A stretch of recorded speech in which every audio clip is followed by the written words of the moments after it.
Inilah kaidah dari kesimpulannya ya. Sedikit lagi kita lompat aja sampai ke ujung. Inilah kesimpulan dari analisis fikih usul fikihnya. Bagaimana kita buat standarisasi bidah sesat? Setiap amalan puruk, bukan pokok ya, amalan puruk yang baru, kita lihat bentuknya, waktunya, jumlahnya, caranya, tempatnya, niatnya. Lihat niatnya dulu, bentuk waktunya. Ini kalau nanti 6-6-nya ini ada menyentuh yang haram, maka itu menjadi bidah sesat. Nah, itulah yang dimaksudkan Izzuddin bin Abi Salam. Saya ini mengembangkan teori ulama-ulama besar. Izzuddin bin Abi Salam, bid'ah itu nanti dikembalikan kepada kaedah-kaedah syariat. Nah, bahasanya gitu. Kalau bid'ah itu mengenai kaedah haram, haram dia, sesat dia. Kalau mengenai kaedah mubah, mubah dia. Kalau mengenai kaedah makruh, makruh dia. Nah, jadi bagaimana supaya kita dilihatlah di sini di 6 ini. Di kaedah 6 ini. Kalau di kaedah yang 6 ini nanti menyentuh yang haram, haram dia. Jadi bidah sesat. Contoh, ya kalau bentuknya wajib jadi wajib, kalau bentuknya sunnah jadi sunnah, kalau bentuknya mubah mubah, makruh makruh, kalau haram terlarang gitu. Nah, ini nanti kita contohkan dalam perbuatan. Caranya pun sama juga, ya. Kalau dia wajib jadi wajib, waktu tempat, nah, inilah kaidahnya, ya.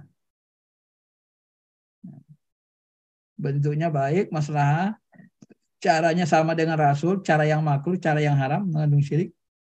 Waktu terlarang, ada waktu ibadah terlarang, ada waktu makruh, waktu dianjurkan. Baik, ini saya buat contohnya. Cara mengukurnya ya. Kenapa saya sebut tadi wirid Yasin itu tidak bidah sesat? Kita teliti pakai ini Pak, kaidah fikih usul fikihnya, kaidah hukumnya. Niat orang yang melakukan wirid Yasin itu apa niat mereka? Niat mereka beribadah, membaca Yasin dapat pahala 1 huruf. Niat mereka ibadah bersilaturahmi untuk warga. Silaturahmi itu ada perintah, ada. Baca Quran ada perintah, ada baca Yasin termasuk ada perintah ya. Silaturahmi ada. Nanti kadang-kadang ustadznya ceramah, ada ceramah, perintah ada. Sedekah ada perintahnya, orang tuan rumah sedekah ada. Kemudian nanti mereka mendoakan ahli bait, orang tua yang sudah meninggal, ada perintah mendoakan orang sudah meninggal, ada. Jadi secara niatnya pun sudah benar, tidak ada masalah. Bentuknya, bentuk amalannya pun bentuk amalan sunnah semua. Ya, membaca Quran sunnah, silaturahmi sunnah, ya, bersedekah sunnah, mendoakan orang meninggal sunnah. Jadi kita dikumpullah 5 amalan sunnah, amalan yang bentuknya sunnah di satu malam, namanya malam Jumat. Kenapa dipilih malam Jumat? Ya dipilih malam Jumat karena malam Jumat paling mulia. Samanya itu kajian. Kenapa kita pilih kajian Kamis subuh, habis ba'da subuh? Ya Bapak punya alasan sendirilah kenapa memilih sekolah ini Kamis subuh. Kenapa nggak hari Ahad subuh? Kan ada orang yang kajiannya Ahad subuh. Nah, nanti kalau orang kajian Ahad, kalian nyaman-nyamain orang Nasrani dong. Mereka kan ibadah hari Ahad. Kan repot lagi kita kan. Kajian. Karena kajian itu bukan ibadah mahdo kan. Boleh kapan saja kita waktu gitu.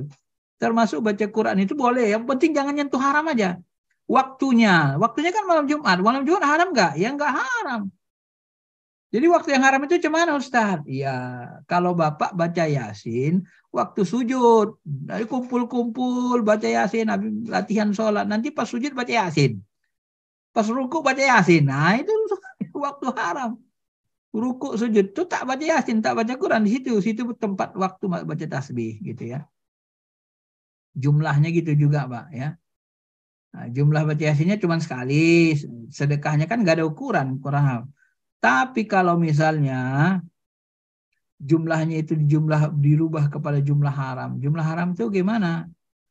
Jumlah surah Yasin itu misalnya berapa jumlah surah Yasin? Saya malah lupa deh. Katakan sajalah dulu 101 atau seberapa gitu. Kita tambah jumlahnya. Ayat Yasin, surah Yasin itu kita tambah jumlahnya menjadi 230 ayat. Ah, itu sesat kan? Itu jumlah haram namanya. Caranya, nah kalau caranya misalnya, cara orang baca Yasin itu gimana?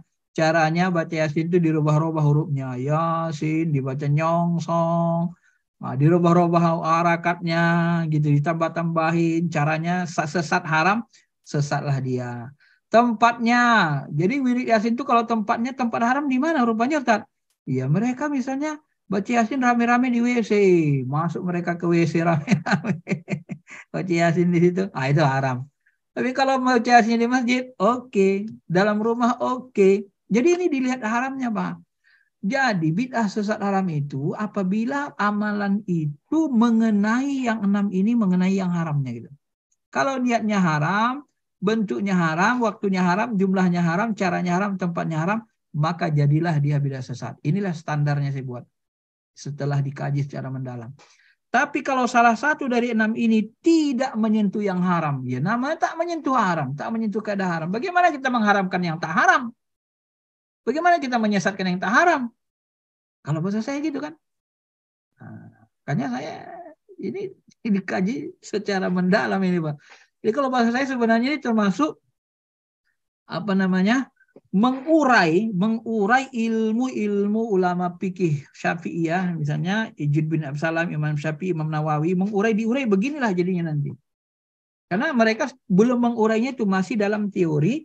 Kalau Ijud bin Absalam dengan Imam Syafi'i kalau bertentangan dengan sunnah, maka dia haram. Dijelaskan Ijuddin bin Abdissalam, ulama besar Imam Syafi'i yang dapat gelar Sultanul Ulama, Raja Ulama, dijelaskan kalau bid'ah itu kena kaedah haram, kaedah syariat yang haram, maka bid'ahnya sesat. Kalau bid'ah itu mengenai kaedah mubah, jadi mubah. Kalau mengenai kaedah makruh, jadi makruh. Nah, inilah kaedahnya. Kaedahnya itu di situ, di niat, dibentuk, di waktu, di jumlah, di cara, di tempat. Karena inilah nanti yang menyebabkan perubahan hukum. Maka hukum bisa berubah karena berubahnya niat, waktu, tempat, dan keadaan yang saya jelaskan tadi di atas. Nah, karena itulah yang bisa merubah hukum. Maka dia kalau nanti menyentuh kaidah haram, haram sesat. Maka di dalam ilmu fikih, sunnah bid'ah ini sudah selesai dihukumi, diberikan hukum. Maka ulama fikih tidak banyak perdebatan dalam sunnah bid'ah. Kenapa? Karena sudah selesai dengan kaidah-kaidahnya. Baik, saya kira itu saja penjelasan saya, Pak. Sudah aja 1 jam lewat juga. Ya, mudah-mudahan bisa dipahami. Saya juga sebisa mungkin menjelaskan. Karena bid'ah ini ilmunya sangat panjang sebenarnya kan. Kita akan coba meringkasnya sedemikian rupa. Dengan penjelasan berdasarkan ilmu-ilmu yang sudah kita pelajari. Baik ilmu fikih, ilmu mantiknya, ilmu definisi atau mantik. Kemudian sejarah Islamnya sudah yang kemarin, filsafat Islamnya juga, dan seterusnya. Saya kira ini aja. Mungkin Bapak Ibu ada yang bertanya, silakan.